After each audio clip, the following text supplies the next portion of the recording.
오늘 많은 분들이 오셔가지고 저희한테 뭐 힘도 불어넣으시고 탈원전 정책도 비판해 주셨는데, 모든 분들이 이제 당신이 투사라고 말씀하셨는데요. 저는 이제 투사들이 잘 싸울 수 있게 그 총알을 공급하는 역할을 하도록 하겠습니다. 제 오늘 발표 주제는 그 에너지 기본 계획의 제 문제, 여러 가지 문제라고 정해봤습니다. 저희가 이 사진은 에너지 기본 계획을 수립할 때 이제 킥오프 모임에서의 사진입니다. 그래서 이제 여기 계신 분들이 그 제3차 에너지 기본 계획을 만든 주역들이었다는 것을 좀 상기시켜드리고자 이 사진을 올렸고요.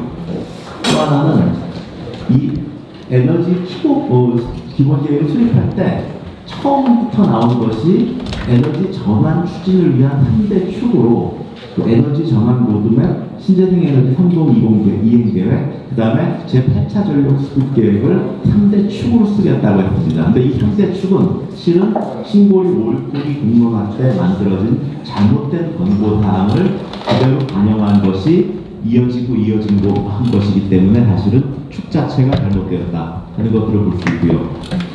두 번째로는 만약에 에너지 정책을 수립하다가 전력이 부족한 상황이 있더라도 신한울 3, 4호기 재개는 안 된다라고 미리 답을 정해놓고 계획을 수립하기 시작했다는 걸 먼저 지적해드리고자 합니다. 사실은 이번 정권의 그 제3차 에너지 기본 계획 이전에 에너지 기본 계획이 가지고 있는 고유한 문제들이 있었습니다. 첫 번째로는 그 에너지 기본 계획인데 너무 상세합니다. 100페이지가 넘어가는 기본 계획을 만들다 보니까 그 안에다 너무나 많은 걸 담게 됩니다. 그러다 보니까 그 밑에 있는 전문 계획들, 그 8차 전력 수급 계획이라든지 천연가스 수급 계획이라든지 하는 전문 계획들이 그 해야 될 것까지 일을 다 그 기본 계획에서 다 치러버리기 때문에 국가적으로 보면은 7, 8개의 전문 계획이 있는 나라에서 전문 계획이 무시되고 기본 계획 하나만 있는 나라로 이제 바뀌는 형태가 되는 겁니다. 그 다음에 기본 계획에서는 큰 정책 방향만 제시해야 되는데 너무 디테일한 수치들이 제시되고 있기 때문에 하위 계획을 꼼짝달싹 못하게 하는 계획이 되었다 하는 것들이고요. 에너지 기본 계획은 아시다시피 5년마다 한 번씩 수립합니다. 그런데 전력 수급 계획은 2년마다 한 번씩 수립합니다. 그런데 전력 수급 계획에게 너는 하위 계획이니까 에너지 기본 계획에 정합점을 맞춰라 이런 주문을 하다 보니까 5년 전에 예측했었던 데이터를 토대로 해서 전력 수급 계획을 수립할 것을 강요받고 있는 겁니다. 그러니까 예측이라는 건 잘 안 맞는 거니까 가장 최근에 예측한 수치를 가지고 해야 되는데 5년 전 수치를 활용하도록 하고 있는 겁니다. 그 다음에 이제 지난 정권서부터 나왔던 문제가 그 에너지 정책을 기본 계획을 수립하는데 민관 합동기구를 통해서 권고안을 만들고 그걸 정부에다 보고하면 정부가 최종안을 만드는 방식으로 바꿨습니다. 실은 다른 정책들은 정부가 초안을 만들고 그것을 공청회를 통해서 국민 의견을 수렴하는 방식으로 가는데 거꾸로 민관 합동기구를 먼저 내세웠어요. 그러니까 결국은 어떤 뜻이냐면 정부는 생각이 없다 이겁니다. 정부의 비전은 담기지가 않은 겁니다. 그냥 수월하게 하는 방법으로 간 겁니다. 또 하나는 언제부터 NGO가 우리나라에서 국민의 대표이고 원자력공학과 혹은 전문가들의 대척점에 있는 사람이 예컨대 텔레비에 나오더라도 신재생 에너지 전문가가 대척점에 나와야지 어떻게 NGO가 대척점에 나오는가. 그래서 NGO의 대표성을 너무나 중시하고 있다 하는 것들이 이제 문제로 보입니다. 그리고 이제 국가의 기본이라는 것이 이렇게 자주 바뀌어도 되는가? 기본 계획이라는 걸 만들었는데 국가의 기본 계획이 이렇게 자주 바뀌어도 되느냐? 또 이전 계획과의 연속성이 이렇게 없어도 되느냐? 이런 것들이 이번 정권 이전에 에너지 기본 계획이 가지고 있는 근원적인 문제였습니다. 그런데 이번 정권은 이런 근원적인 문제점들을 극도로 잘 활용해가지고 제3차 에너지 기본 계획을 만들었다. 이 말씀을 드리겠습니다. 이 페이지가 전체를 포괄하는 페이지라고 볼 수 있습니다. 5가지 중점 추진 과제들이 그 제3차 에너지 기본 계획에서 포뮬레이트 됐습니다. 첫 번째로는 소비를 줄이겠다는 겁니다. 그래서 효율 개선이나 여러 가지 방식을 통해서 소비를 줄이겠다라고 하고 있고 실제로 2017년도에 그 최종 에너지 수요보다 2040년도 에너지 수요가 작습니다. 인류 역사상 석유 파동대를 제외하고는 에너지 수요가 줄은 적이 없습니다. 물론 대한민국이 지금 인구도 줄고 있고 하지만 우리가 앞으로 수출도 하고 한다면 이 에너지 수요가 준다라는 건 굉장히 비상식적인 얘기입니다. 이것이 혹시 경제 성장을 포기한 아니면 소득주도 성장과 같이 거꾸로 꼬리가 몸통을 흔드는 케이스처럼 에너지를 절약을 시켜서 산업을 조정하는 이런 에너지 분야의 소득주도 성장 정책이 돼버린 것이 아닌가 하는 생각이 있습니다. 두 번째로는 생산입니다. 이게 제3차 에너지 기본 계획의 키입니다. 결국은 재생에너지를 확대하겠다. 이게 이제 키입니다. 세 번째로는 재생에너지, 연료전지 등 분산전원을 확대해가지고 민원을 줄이겠다, 사회 갈등을 약화시키겠다 이렇게 하고 있지만 실은 요즘 묵도하시는 것처럼 사회 갈등은 증가하고 있습니다. 그 다음에 또 하나는 만약에 1400메가와트짜리 한 기를 제어하는 것이 쉽겠느냐, 아니면 1메가와트짜리 풍력발전기 1400개를 제어하는 것이 쉽겠느냐 하는 문제입니다. 우리가 중앙제어를 가는 것이 이제 관리상의 목적이 있는 건데 점점 더 어려운 시스템으로 전개되고 있다는 것입니다. 네 번째로는 에너지 산업을 발전시키겠다, 원전 생태계를 유지하겠다, 이것이 이제 네 번째 골자인데, 문제는 지금 원전 생태계가 어려워진 것도 당연하지만 태양, 광이나 풍력 생태계도 나빠지고 있다. 그래서 결과적으로는 네 번째도 허무한 공약이 되고 있다는 것이고요. 그 다음 다섯 번째로 에너지 전환 촉진을 위해서 에너지 빅데이터 플랫폼을 구축하겠다, 여러 가지 얘기를 했는데 내용이 없습니다. 그냥 미사여구에 불과한 것으로 여겨집니다. 이런 다섯 가지들을 몇 가지 각도에서 좀 쳐다봤습니다. 첫 번째로는 행정적인 문제입니다. 국가의 세 차례 기본 계획이 너무나 다릅니다. 1차 기본 계획에서는 원자력을 41% 가져가겠다고 했고 2차는 29%, 3차 계획에서 언급도 없습니다. 또 하나는 이 1차, 2차, 3차 계획이라는 것은 기본적인 포맷이 동일해서 이전 계획에서 뭐가 잘못됐고 이런 것들이 나와야 되는데 포맷 자체가 달라져 버렸습니다. 그래서 국가의 기본이 이렇게 달라져도 좋으냐 하는 문제점을 제기하고 있고, 또 하나는 에너지 기술은 발전 속도가 굉장히 더딘 분야입니다. 그래서 이 분야는 기본이 그렇게 쉽게 바뀔 수 있는 분야가 아닙니다. 그래서 이 변화는 결국은 정치적인 영향인 것이고, 에너지 기본 계획을 세운다는 본질은 변하지 않도록 하겠다라는 것이 본질인데, 이것이 정치적 영향을 받았다는 것 자체가 근원적인 취지를 포함한 것이다 라고 생각을 하는 것이고요. 두 번째로는 기본 계획에도 나와 있습니다. 에너지 분야를 총망라한 종합계획이고 원별, 부문별 원칙과 방향을 제시하고 거시적 조정을 하겠다라고 되어 있으면 기본적으로 나와 있게 원간 조정입니다. 석탄은 어떻게 하고 원자력은 어떻게 하고 하는데 원간 조정이 없습니다. 그래서 에너지 기본 계획을 세우는 기본적인 목표, 법적으로 제시되어 있는 목표를 달성하고 있지 않다. 또 하나는 세계 현황 이런 것들이 나와 있는데 여기에서도 아전 인수식 세계 현황 조사를 했다. 그래서 예컨대 일본은 후쿠시마 원전 사고가 났음에도 불구하고 전력의 20% 이상을 원자력으로 공급하겠다. 이런 얘기들 빠져 있고, 미국에서 지금 신규 개발하고 있는 것도 빠져 있고, 용량을 확대하고 있는 얘기도 빠져 있고, 프랑스가 지금 비중을 줄이겠다라는 계획을 하고 있지만 비율을 줄인 거기 때문에 전체적인 발전량이 증가하면 원전 개수는 줄지 않거든요. 이런 얘기들이 다 빠져있는 상태이다. 그 다음에 이미 답을 정해놓고 계획을 수립했다. 가장 문제라고 생각하는 것은 뭐냐면 에너지 기본 계획이 우리나라 에너지 분야를 총망라한 최상위 계획인데 이것을 재생에너지 보급 정책 정도로 격화시켜버렸다. 이거는 정책 자체도 문제지만 에너지 업계에 종사하는 사람들의 자존심을 다 무너뜨린 것이라고 저는 이해를 하고 있습니다. 기술적인 문제로는 이제 탈원전, 탈석탄, 신재생 에너지 요거 가지고 이제 안 되니까 이제 절약까지 집어넣습니다. 절약까지 집어넣어서 만들었는데 과연 에너지의 안정성을 저해하는 측면으로 나타날 가능성이 매우 크다. 그 다음에 아까 말씀드린 것처럼 수요를 매우 줄여놨는데 이것은 토론이 불가능한 수준입니다. 근거가 전혀 없습니다. 그래서 뭐 경제성장이라든지 인구라든지 국제유가 전망이라든지 생활 패턴 변화라든지 이런 것들이 총망라되었을 때 수요가 줄 것인지 늘 것인지가 나와야 되는데 근거가 제시되지 않고 목표만 제시되었다 하는 것이고요.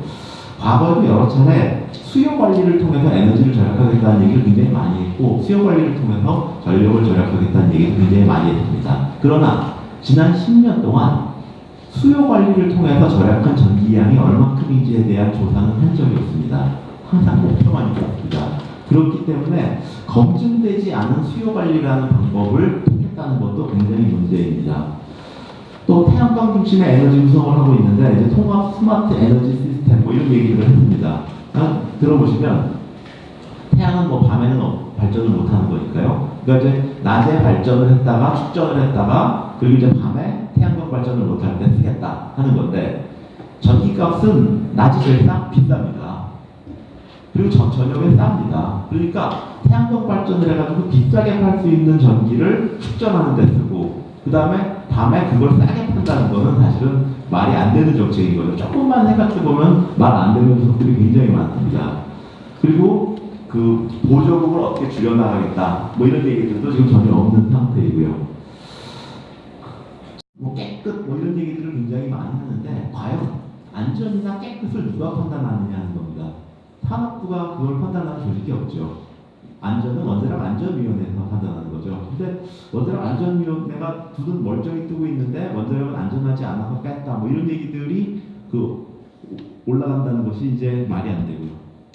상투적으로 가장 오래된 방법이 재생에너지에 대한 구분을 하지 않는 겁니다. 예컨대 이제 유럽에서는 재생에너지가 이만큼이다. 그때 상당 부분이 수력입니다. 우리나라 수력이 없거든요. 근데 이제 구분을 안 해서 발전 용량은 실제적으로 수력에서 나오고 설비 용량은 태양광이 잡아먹고 하는 식으로 이제 장난질을 치고 있는 부분이 많습니다. 경제적으로는 과연 이제 이것들이 실행력이 있는 게 있느냐 하는 것입니다. 우선 첫 번째로는 이제 원자력 발전 같은 경우에는 건설 기간이 한 10년 걸리기 때문에 건설을 해놓고 중간 과정에서 전력망을 건설할 수 있습니다. 그러나 태양광 같은 경우에는 건설에 1년도 안 걸리기 때문에 건설을 할 계획이 있으면 전력망을 먼저 확충해 놔야만 건설을 할 수가 있습니다. 그런데 지금 8차 전력 수급 계획도 그렇고 제3차 에너지 기본 계획도 그렇고 태양광을 설치할 입지조차도 결정이 안 되어 있습니다. 그러니까 그 시기에 태양광 건설은 된다 하더라도 전력망 건설은 되지 않을 것이다 하는 것이고요. 이런 것들에 대한 경제성 분석이 좀 나와서 이렇게 되면 얼마큼 돈이 들어간다는 얘기가 나와줘야 되는데 전혀 지금 나오고 있지 않습니다. 제가 찾아봤더니 작년 2018년에 신재생에너지 보조금으로 2조 5천억 원이 들어갔습니다. 지금 신재생에너지는 3%도 안 되거든요.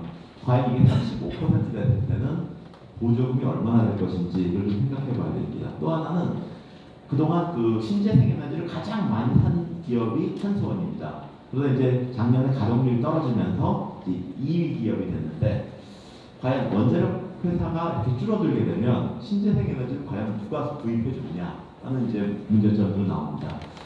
참고로 이제 1,400MW짜리 원전 1기가 생산하는 전력량을 제가 곱해서 계산해 봤습니다. 20억 원 정도 나옵니다. 근데 LNG는 이제 원자력은 60원, LNG 뭐 120원 잡으면 LNG로 대체했을 때 이제 한 기분이 20억 원씩 손해가 납니다. 요거 이제 365일 곱하면은 7,300억 원 나옵니다. 그러니까 그 원전 2기가 놀면, 아니 거꾸로 얘기하면 이용률이 한 10% 정도 줄어들면 1조 5천억 정도의 손해가 나는 것은 뭐 당연히 숫자가 나오는 겁니다. 그래서 25기가 다 없어지면 어떻게 될 거냐 이런 것들도 경제적인 문제이지만 대책이 없습니다. 재생에너지 건설할 때 가장 큰 요소는 뭐냐면 태양광 패널 가격도 있지만 전력망을 어떻게 다 연결하는 비용이 얼마나 들 거냐, 전력망을 안정화하는 데 얼마나 비용이 들 거냐, 또 징류 송전, 배전하는 데 얼마나 비용이 들 거냐, 또 전력 생산이 안 되는 기간 동안 활용할 예비 전원을 건설하는 데 얼마나 들 거냐 이런 것들이 다 돼야 되는 것인데 이런 것들에 대한 분석이 전혀 없고 결과적으로는 이 과정에서 우리나라 태양광 산업의 마지막 도로인 이제 웅진이라는 회사가 이제 도산을 했습니다. 우리가 신고리 오일코기 때부터 값싼 중국산 채널이 들어오면서 오히려 국내 산업은 붕괴할 것이다라는 얘기를 했지만 무시되고 계속 추진된 결과입니다. 원전 핵심 생태계를 유지한다고 되어 있지만 두산중공업은 지금 2개월씩 순환 휴직을 하고 있는 상태고요. 대우건설도 마찬가지로 순환 휴직을 하고 있는 상태입니다. 창원 항공회의 소장이 대통령께 산업을 살려달라고 건의했었던 것들은 이런 지하에 무시가 되고요. 대부분의 계획이 경제성 분석이 없고 보조금에 대한 대책이 없는 상태에서 수립되고 있습니다. 법적인 문제는 저보다 더 전문적인 분석을 해주시겠지만 지금 저탄소 녹색성장기본법 41조 그리고 에너지법 제10조에 나타난 해야 될 일들이 다 되고 있지 않다. 이 색깔로 표시된 것들이 빠져있는 부분들입니다. 결정적인 부분들이고요. 실은 제가 오늘 마지막으로 강조하고 싶은 건 신고리 오일코기 공론화 때 3가지 권고사항을 했습니다. 그래서 신고리 오일코기는 건설을 재개해라. 두 번째로는 원전은 축소하는 방향으로 에너지 정책을 수립해라. 세 번째로는 건설 재개에 따른 후속 조치를 해라. 그래서 재생에너지를 늘리고 사용 해결료를 조속히 처리해라. 이런 것들을 냈는데 두 번째 권고사항은 신고리 오일코기 공론화는 총리령에 의해서 신고리 오일코기에만 국한된 논의를 하도록 되어 있었던 겁니다. 그런데 그 총리령을 넘어선 권고를 했고 또 하나는 실은 통계적으로도 원전을 줄이라는 방향으로 결론을 유치할 수 없는 상태입니다. 그런데 이런 결론을 만들어냈고 또 하나는 건설 재개에 따른 후속 조치도 주관식으로 물어본 것이 아니라 4가지 물어서 객관식으로 고르도록 한 거기 때문에 설문지를 작성한 사람의 의도에 따라서 만들어진 것이다. 그래서 지금 2번과 3번 권고사항은 법적으로 문제가 많이 있다.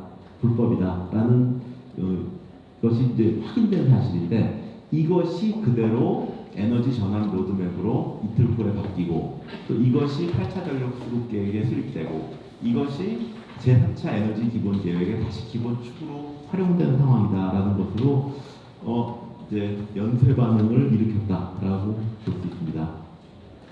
환경 문제 많죠. 지금 가장 큰 환경 문제는 에너지 전환이라는 계획이 깨끗하고 안전한 에너지를 추구하겠다고 시작되었는데 환경부가 수립하고 있는 온실가스 감축 계획을 만족하고 있지 않습니다.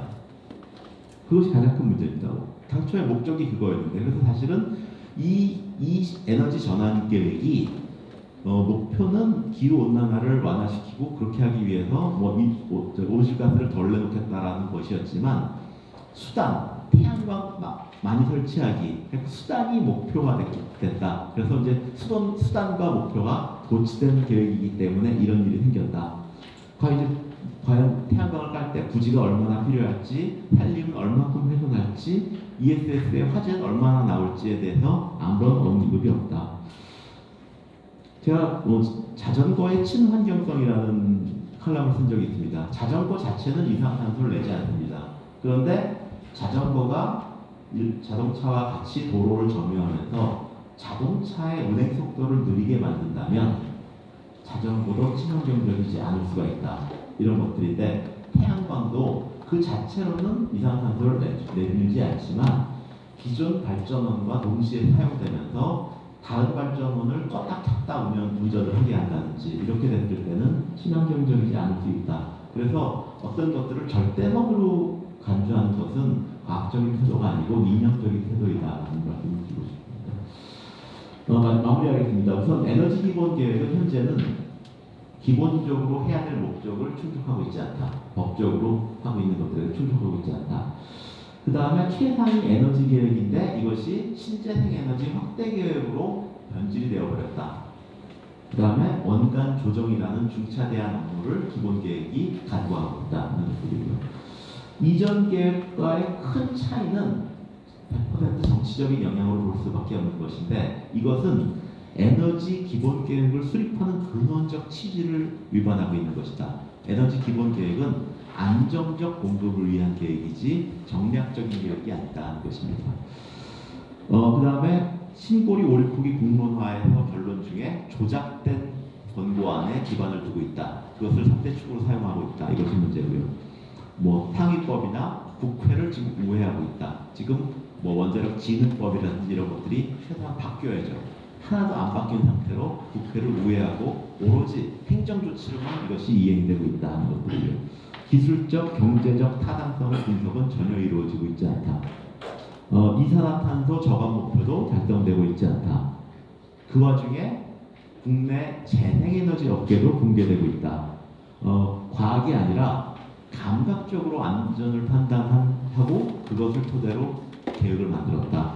그 다음에 마지막으로 답을 다 정해놓고 수립한 계획이다. 이것입니다. 고맙습니다.